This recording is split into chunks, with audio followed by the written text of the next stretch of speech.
দেখুন আনারস কেটেছি আর এই কাঁটাটা ঠাকুরকে দিয়েছি, তো এইটুকু আমি কেটে নেবো।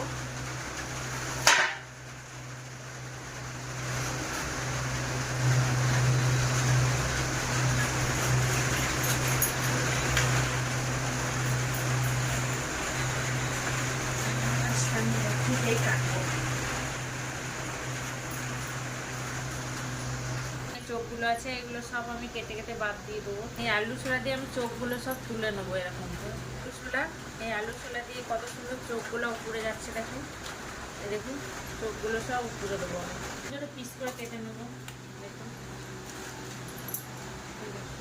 দেখুন এই মাঝের সিটটা আমি কেটে ফেলে দেবো। এই গাছটা খুব মিষ্টি তো ওর জন্য আমি অল্প চিনি দেবো। আমি একটু নুন দিয়ে ভিজিয়ে রেখেছিলাম, লবণ দেবো অল্প পরিমাণ।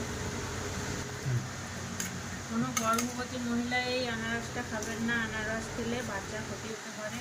আর এটা দেখুন আমার রেডি হয়ে গেছে।